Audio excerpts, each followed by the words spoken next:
Hi there, my name is El Howery, although I got married actually almost a year ago now.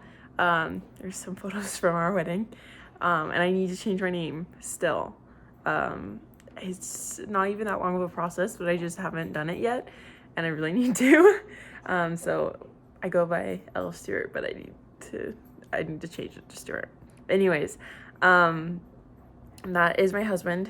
His name is Dallin. We met on our missions. He started in Peru and then went to Virginia where I was serving. And then he was like my zone leader for about 8 months. We kept moving to the same areas.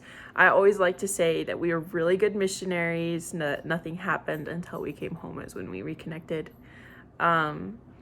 We loved our missions. I think that's what really bonded us, is just like the amount of love and dedication that we had to our missions. We both really admired each other's work ethic. My family, they are from Oregon. I'm the only member. I joined when I was 17, and my husband, they're from Arizona. They've been members forever, and they're amazing. So, describe in detail your vision for your marriage. So what I have in mind actually came from my stake president, who recommended like the importance of date nights. He said a date night should never be like negotiable, and they shouldn't be rescheduled. Like it should be religiously held up to a religious standard, I guess. And I think that this is such a beautiful and important aspect that every marriage could benefit from. I think that date nights and having that time to really connect and focus in on each other can really benefit a marriage. It can help keep each other focused on each other and help you to learn more about each other, to always stay engaged with each other, I guess you could say. I think in like a day-to-day basis, just having a weekly date night, and that doesn't have to be something expensive. It doesn't even have to cost anything at all.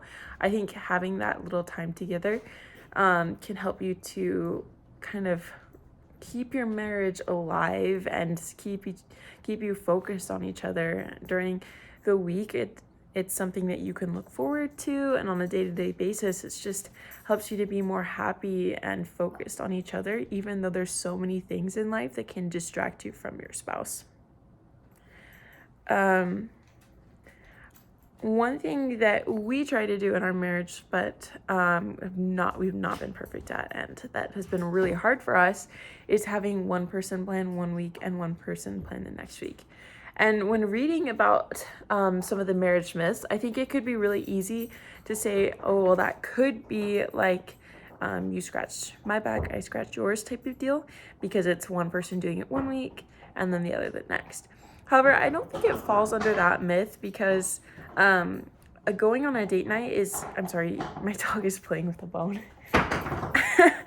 Having a date night, it's not really a task that you are doing for one person or for the other. It shouldn't look like that. A date night is something that you are doing together, which would make it not fall under the list of like doing something for someone and expecting something else in return.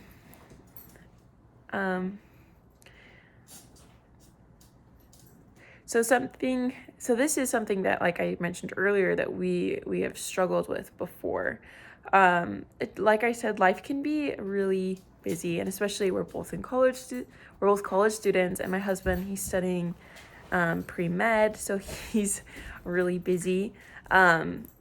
And because of this, we can kind of push some of the important aspects of our life and our marriage aside, and it becomes not our main focus. And then we can kind of get into that roommate stage of marriage, I guess you could call it, where we both go out and do work and school and come home, and like have dinner and go to bed and like start all over again. And we're not as focused on each other in our development. But we've made it a goal again, just to start planning and switching off planning and making date night a priority. And I think that is just our continuous goal, to have that as a routine throughout our entire life and I guess all of eternity, how if that fits in. So I think it does account for some of our personal weaknesses because while one of us may be busy, we can switch off on who's planning. And it also does give us the room to say, hey, like, I just don't think I can plan for it this week. Can you plan? And kind of switch off as needed. So we also know that there are just times where maybe it can't happen, and maybe we'll have to do it on a different day or something else if there's a test or whatever. So I think there is room for human mistakes and growth in there, but I really think it is something that can really help marriages, no matter what your marriage may look like. So thank you so much.